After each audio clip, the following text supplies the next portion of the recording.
So now, I am nowhere, the end of the world, without a second. I reflect upon the self, and I think this. When the gods are awake, man is asleep. When man is awake, the gods are asleep. When you dream, you see your face in a mirror. You will die. When you dream, you awake from a sleep. You will not sleep again. I dreamt that I shaved my beard, and I left the sideburns long under the ears, like we did in the 70s. And I thought, my hair is long, so it will pass. But in the dream, I did not see my hair is long. Okay, next one. About a week later, I dreamt that I wake up from a sleep, and I was telling someone what I had dreamt. These are stories we live with.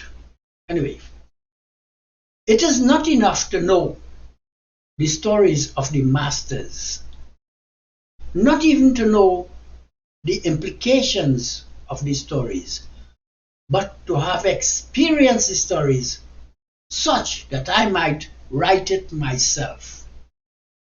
Therein lies the virtue in stories. I dream these things, and I write these stories.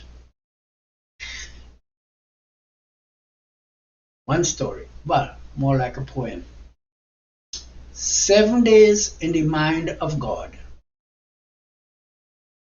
On the first, the mind did sway. On the second, I am happy this way.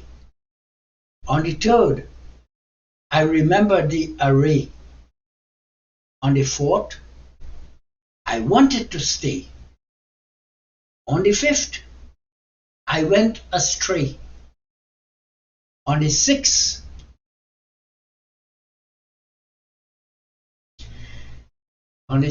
it's all dismay. On the seventh, that life was gay. As I write this, I remember a line in the Bible, Matthew 26, something like, whatever it is. God, or somebody who is talking about God, said, "Watch and pray that ye enter not into temptation. The spirit indeed is willing, but the flesh is weak." What is spirit that it wills? What is flesh that it acts? Spirit is the mind, as heat is the fire. Fire does not burn, but heat burns. Mind does not induce activity, but spirit induced activity. Spirit is what you feel when you are in the mood for an activity. We cannot manage heat, but we can manage fire. We cannot manage spirit, but we can manage mind. Mind is the movement of thoughts, and spirit arises from thoughts. It is the determination to act. Okay, so much for spirit. This, what you see, is not flesh. Okay, maybe it's flesh, but this is hand. I do not walk on flesh. I walk on feet. I do not sit on flesh. I sit on my backside. Okay. It is not the material but the function of the parts. And all the parts put together is the body. So we are addressing body. When the body is steady, the mind is stable. Okay, so much for flesh. That which the body is capable of is reflected in the mind. What the body desires, the mind seeks. There is no mind over matter unless the matter is ineffective to start with. And this is what comes with old age. Mr. Spock from Star Trek, a show on TV, said, after a while, you might find that having is not such a good thing as wanting. It is not logical, but it is often true. I say, when you don't get what you want, you might come to know why you want. It is not logical, but it is often true. You should see now that when the body is old, and I'm always talking about living this long, coming into the life,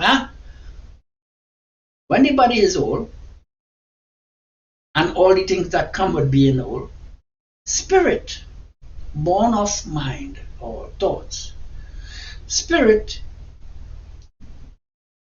is lost, is gone from you. Now there is the freedom from temptation, and now there is mind over matter. Or if you like, spirit over flesh. It's a way of thinking. This is the big revelation in life. Accepting this is being old gracefully. Now hear this. Amazing grace, how sweet the sound that saved a wretch like me. I once was lost, but now I'm found. Was blind, but now I see. This amazing grace and the aging gracefully is not related. Two different ballpark. If you come to this age and you see this, you say, what was my last line in my story? My little poem? On the seventh day, you say, the life was gay. I am Aten Raj Indra Nath, interpreter.